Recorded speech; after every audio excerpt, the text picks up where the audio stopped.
What's good, y'all? Good afternoon. Um, Happy Easter weekend, I suppose.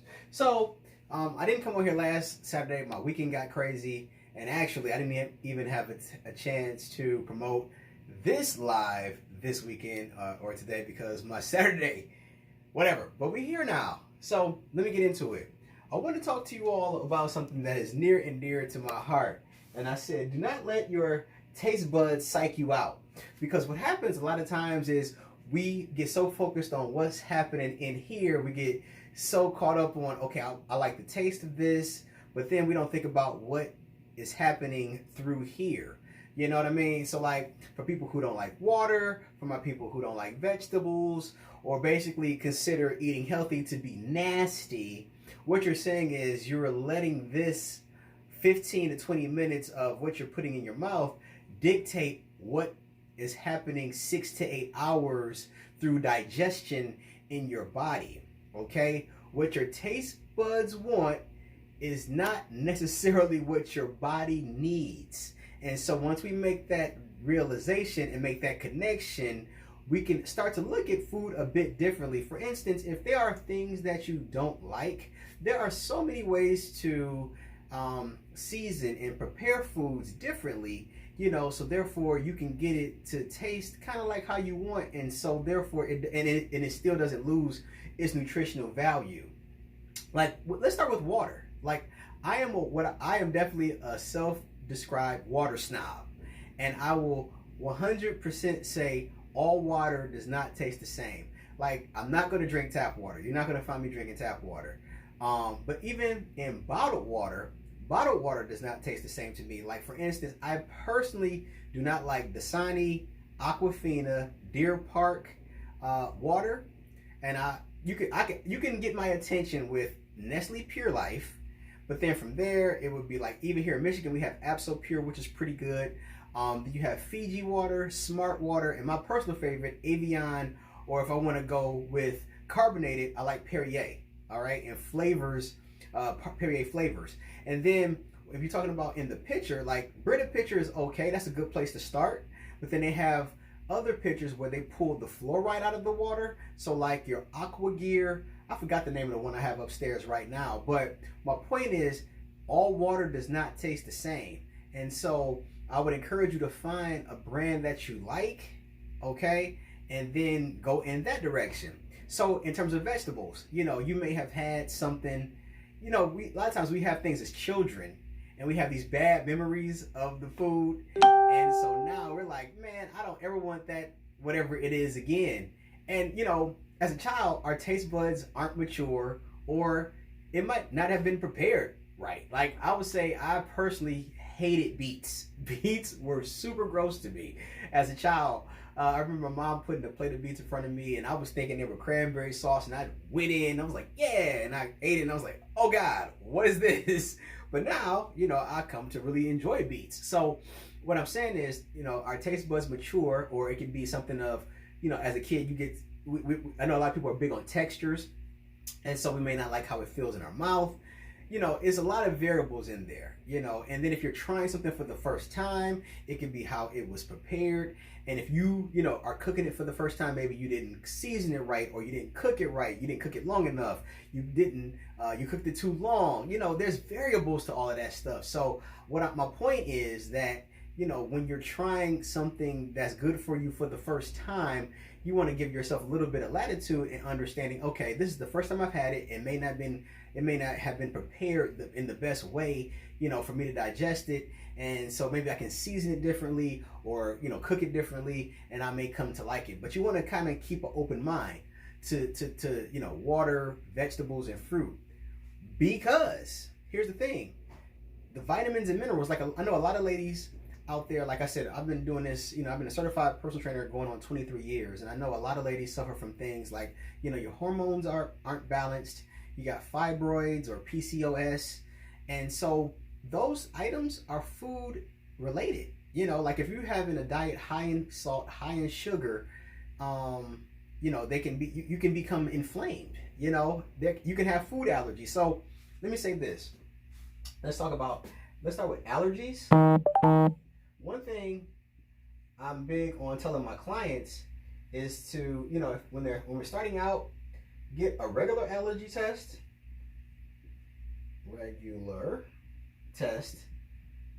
and get a food allergy test. Because here's the thing, and you can usually talk to your primary care physician. Like with fibroids, I know fibroids, okay, hit really hard. And the thing about it is, doctors generally can't give women a good reason as to why you're getting fibroids. They usually just say, oh, it's just something that women happen to get, particularly in the black community. Women, African American women suffer from it, blah, blah, blah, blah, blah. Well, here's the thing.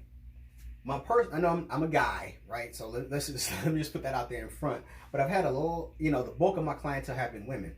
And so something I talk about is get an allergy test so you can find out if there's something in the atmosphere or something in the foods that trigger you. Because you could be eating something or putting something on your skin or in your scalp that may not it may not provide or produce an immediate adverse reaction. So you may not know or think you're allergic to it. But given consistent exposure to the thing over a long period of time can result into, adverse effects. So like, you want to look at things that you put on your skin, things that you put in your scalp, and obviously things that you put in your body. Because like fibroids are something that occurs over a long period of time. Obviously they start small and they grow, and they could grow to, to the size of a grapefruit depending on how severe they are. But what we can look at through a more of a scientific glass is saying, okay, well, let me reevaluate some of the things that I've been consuming and putting in my body or on my body, on my skin over my lifetime, and these things can maybe trigger a reaction inside of my system. My body doesn't like these things, and so by getting a regular allergy test and a food allergy test, we can kind of get to the root of some possible problem makers in our system that we find out that we're really not vibing with. Other thing is, we want to look at okay, so we have allergies, right? And I was saying that in regards to, let's say, fibroids, PCOS, hormones.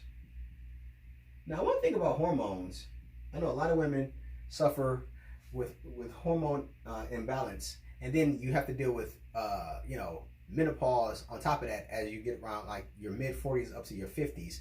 You become premenopausal, and then it's postmenopausal, and so that's hormone activity. And so hormones are regulated by vitamins and minerals. So if we're not consuming a diet rich in various fruits and vegetables, you're not really giving your body the opportunity to have balanced hormones. Excuse me. Like if you are taking hormone replacement therapy, but your nutrition isn't rich in a variety of vitamins and minerals, then you're not really giving yourself the complete opportunity to correct imbalances. So that's another reason why we want to, again, not get caught up in our taste buds, because we like things with processed sugar. We like things with a high amount of salt, things that are high in these refined oils. There's a lot of chemicals that we put in our foods here in the States, for shelf life, for flavor, for color, for texture. And while they have not been outlawed by the FDA, our body still rejects those things, and so because we like it in our mouth doesn't mean we need it in our body. Okay, so obviously that also leads to various forms of cancer, unfortunately, and heart disease, and various ailments, because we're not really eating in concert with what our body really needs. We're only addressing what our mouth wants. So it's really important to consider that. Okay, so like I said, don't let your taste buds psych you out, man.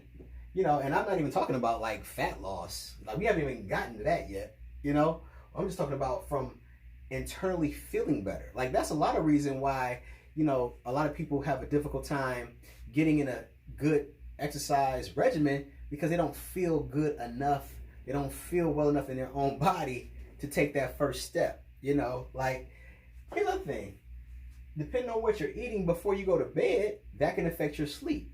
And then if you're not getting good sleep, you wake up and you don't really feel prepared for the day. And then a lot of you all really need to work out in the morning because your schedules are so busy, you know, with a combination of children and a career and maybe a significant other, and you're being pulled in various directions. So an evening workout really isn't conducive. But you can't wake up early because you're not getting enough sleep, and you're not getting enough sleep because possibly some of the things that you're eating before bed are not allowing you to get good rest. You see how that all, you know, kind of leads into the other? So again, I always come back to the basics. Like, if we're trying to transform our health and fitness, I'm big on starting with the basics. Start with our water intake, start with our leafy green vegetables, and get sleep. You know what I'm saying? And then again, like the whole point of this live, I'm talking about being open-minded to consuming the right things. Like, after, I've always said this, once you get over the age of about 25, we already know that we need to eat vegetables, we need to eat fruit, we want to, you know, stay away from the heavily fried foods, we want to stay away from processed sugar, and we need to drink water, and we need to exercise. Like, it's nothing new. You know, we're trying to find the new silver bullet because we probably just don't want to do the things that we know we're supposed to do. But unfortunately, those are the things that need to be done. And that's why I'm big on making sure that we focus on creating a healthy lifestyle. Like, you know, I don't talk about diets here. I really don't like talking about, I don't like telling my clients, you know, what not to eat. I like to really steer you all instead into, hey, well, let's look at alternatives. You know what I mean? So instead of saying you can't eat that, well, let's look at some things that are similar to what you like, and let's find, you know, some things that are better for you and that, you know, are aligned with your goals and also help you feel better in your body, right? So main thing is, guys, don't let your taste buds psych you out. You know, what your mouth wants is not necessarily what your body needs, you know, and it's more to nutrition than just, oh, I want to eat it because it's fun.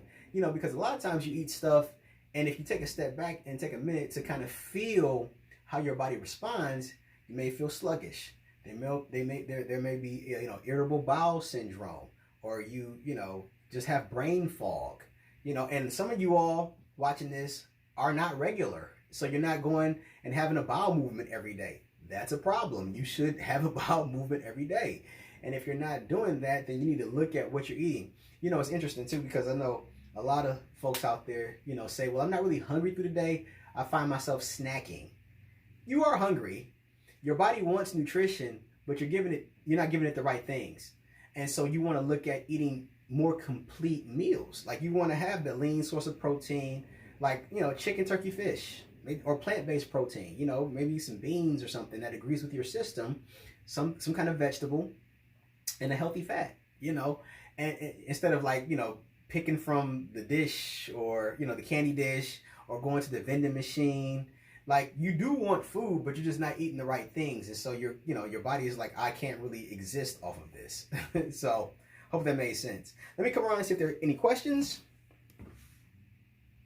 We got Charlie. Hey, Michelle, Katina, Heidi. All right. Well, thank you all for watching. And if that is all, everybody enjoy your day, your Easter weekend, you know, whether you're going to see fam or however you're going to spend this weekend, right? The weather is getting a little better, so hopefully, you know, you're enjoying that. The days are getting a bit longer, at least here in the Midwest, and so, you know, that's positive, right? So, anyway, thanks for watching. I appreciate y'all, and I'll talk to y'all next time. Take it easy.